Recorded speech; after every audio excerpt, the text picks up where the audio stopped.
انتقال مفاجئ يهز السوشيال ميديا. الأهلي يتفاوض مع هداف الدوري السويسري كيفن كارلوس. من كام ساعة انتشر خبر بسرعة البرق على منصات السوشيال ميديا، وده بعد ما أعلن أمير هشام مقدم برنامج بلس 90 إن النادي الأهلي بيتفاوض مع الإسباني كيفن كارلوس. اللي الأهلي بيتفاوض معاه مفاوضات صعبة للغاية. مفاوضات صعبة للغاية، هقول لك دلوقتي مفاوضات صعبة ليه. الأسباني كيفن كارلوس. بعد ما أشاد المدير الفني كولر بقدرات كيفن وطلب التعاقد معه. طيب، مين كيفن كارلوس وإيه قصة التعاقد؟ خليني أقول لك يا سيدي، كيفن كارلوس ده ولد عنده 23 سنة، إسباني من أصول نيجيرية، محترف في إيفردون سبورت السويسري، وبالرغم إنه صغير بس هداف الدوري السويسري ب 14 هدف وصانع 4 أهداف. بس زي ما بيقولوا كده مفيش حاجة حلوة بتكمل، وده بسبب إن في عوائق كتير في الصفقة، ومنها إن نادي بشكتاش التركي عايز يضم لصفوفه وعدد من الأندية الأوروبية التانية اللي حط عينيها عليه، بالإضافة إلى إن سعره يتخطى 2 مليون يورو. وبعد تساؤلات كتير عن الصفقة دي، طلع مسؤولين النادي الأهلي بتصريح ينفي اللي بيتردد عن التفاوض مع اللاعب كيفن كارلوس لاعب نادي إيفردون سبورت السويسري. وأكد مسؤولين النادي الأهلي إن كيفن كارلوس مجرد ترشيح لتدعيم هجوم الأهلي، ولم يتم التفاوض مع اللاعب أو ناديه كما يتردد.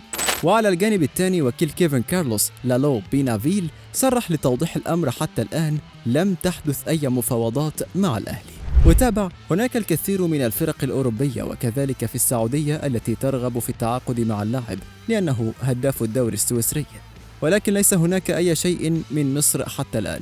وقالوا عن اهتمام بشكتاش التركي باللاعب الإسباني صاحب الأصول النيجيرية، هذا من ضمن الفرق الراغبة في ضم المهاجم.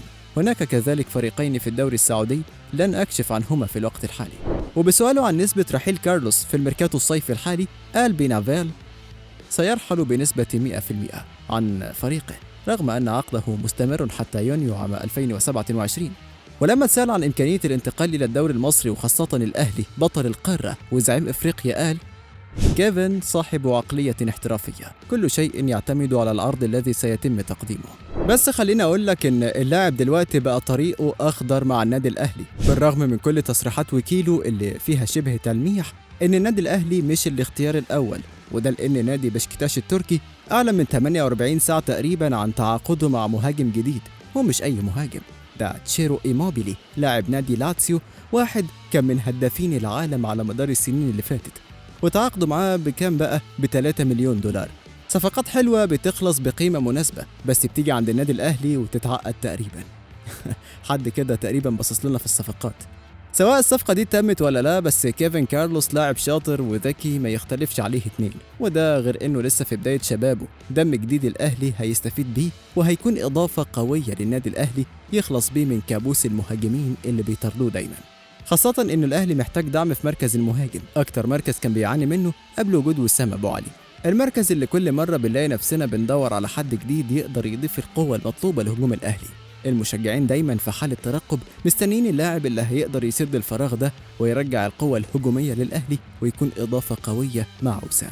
ولحد دلوقتي اسم كيفن ما هو إلا نجم يلمع وسط نجوم الصفقات المترشح بقوة إنها تكون في صفوف الأهلي، واللي بالمناسبة هم أحمد أمين أوفى وأسامة فيصل، زين الدين بالعيد، ويحيى عطية الله. وده لأن الأهلي بالأساس بيستهدف ضم قلب دفاع ومهاجم راس حربة وظهير أيسر مكان علي معلول مؤقتا علشان الإصابة. وزي ما في صفقات هيتم التعاقد معاها، في لعيبة انتهى عقدها مع الأهلي زي أنتوني موديست اللي الجمهور عمره ما اقتنع بيه وبالفعل غادر الفريق. وفي بعض التكهنات حول مستقبل بعض المحترفين زي بيرسي تاو ومحمد الضاوي كريستو، كما أن آليو ديانج ومحمد عبد المنعم قد يكونان على رأس اللاعبين المغادرين للقلعة الحمراء بشكل شبه مؤكد.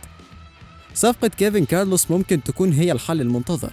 كارلوس بمهاراته العالية وقدراته الفذة في التهديف وصناعة الأهداف ممكن يكون الإضافة اللي الأهلي محتاجها بشدة. لو الصفقة تمت، هيكون كيفن كارلوس الدفعة القوية اللي هتخلي الفريق يتجاوز كل المشاكل الهجومية.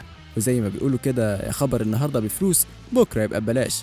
تابعونا علشان تعرفوا كل جديد عن الصفقة دي والصفقات التانية اللي ممكن تضيف للفريق بريق جديد في الموسم اللي جاي.